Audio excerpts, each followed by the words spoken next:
I'm going to share my 3 New Year's resolutions that I think the Habs should implement in 2022.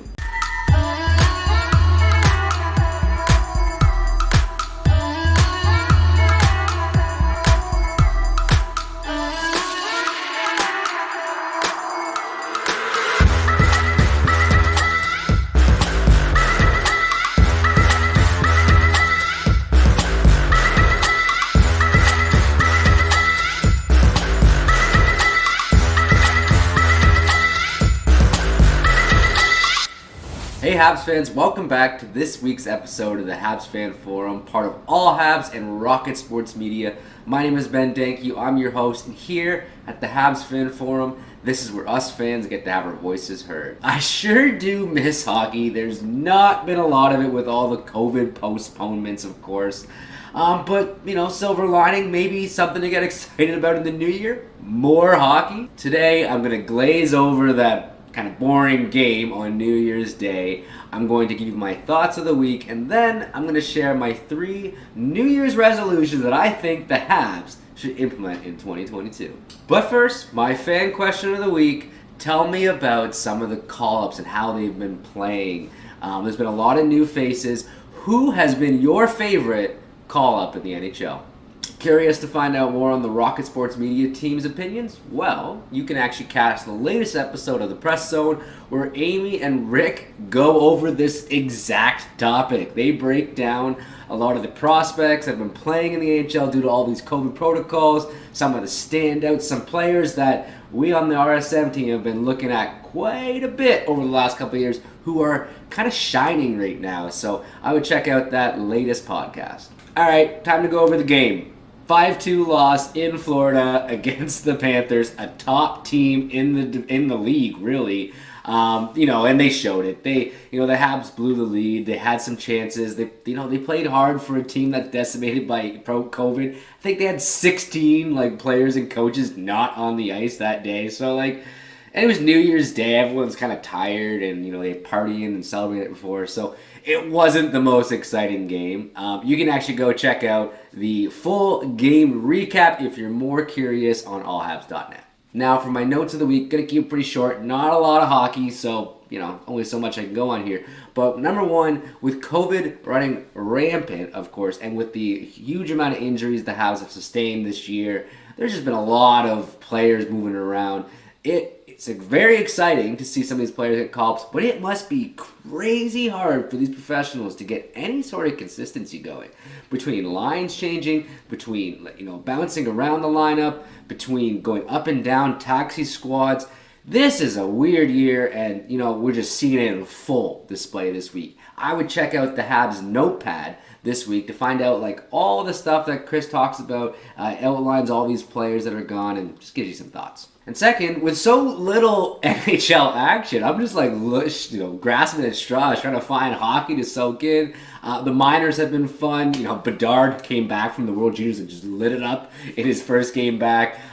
Players like Gooley who are going back and playing. Now, if you want more prospect information, this is the time where we know the Canadiens are going to get a good draft pick. So, just saying, the name Shane Wright is obviously out there. I would check out Mike Raschel's prospect analysis. He goes over some of these. Hint, hint, Shane is on the list. All right, before I give you my New Year's resolutions for the Habs, just a quick word from our sponsor, DraftKings. The Habs Fan Forum, as a part of Rocket Sports Media and the Hockey Podcast Network, is proudly sponsored by DraftKings. Right now, you can download DraftKings Sportsbook. Sign up as a new user, and use the promo code THPN to win awesome prizes. If you place down a bet of just $1 on any NHL game, you get a free $100 of betting credits. It's free $100 to use how you want, as long as one team scores a goal, which we know is going to happen.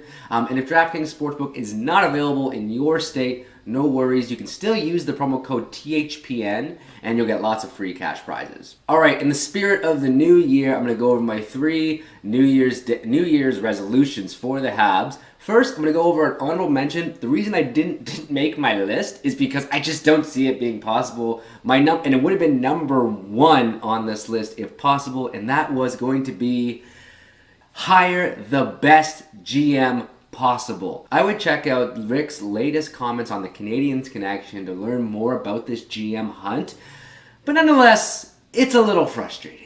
Alright, now on to my 3 resolutions that I think they can actually achieve, and you should always build your goals that you can measurably hit. Number 1 is dedicating playing time to developing players in the right positions. You have your Vademos, you have your Ilonins, you have your Caulfields, of course like Suzuki, who's kind of a regular, but just any young player under 25, put them in the right place to succeed and grow, play them in the lineup where they should play right now in a team that's clearly not making the playoffs, and then surround them with the right talent. Number 2, a dedication to scouting in 2022.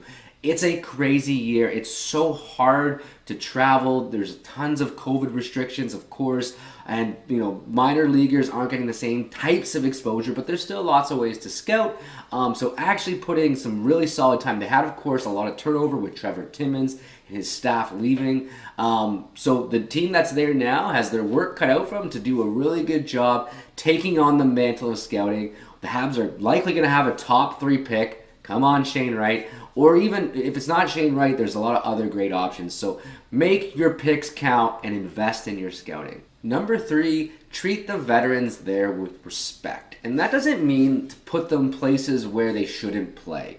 The NHL is a league that, what have you done for me lately? But at the same time, with open communication, transparency, and understanding where they fit into the plan, veterans can be a key part. They're going to have to do a good evaluation in the new year about who's going to be there with the team in 3+ years for this rebuild. Guys like Josh Anderson will probably be there. There's a few guys. And then the ones who aren't going to be there, have a conversation with them. Treat them with respect. Get them to buy in. And if they don't buy in, move them. Get the best value for them. Don't put them in places that would be there for developing players, hurting other players' development. Back to point number 1 on that one. Alright, that's it for this week's episode of the Habs Fan Forum. Thank you so much for watching. If you liked the video, just like down below. Share the video. Tell your friends. Comment below, answer my fan question of the week. Let me know what call-ups and standouts you've loved to watch the most and why.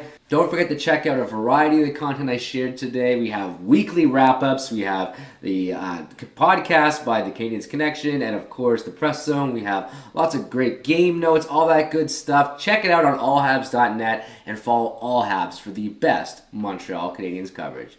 Thanks again for watching. My name is Ben Thank you, and of course, woo! Let's go 2022. Go Habs go, baby.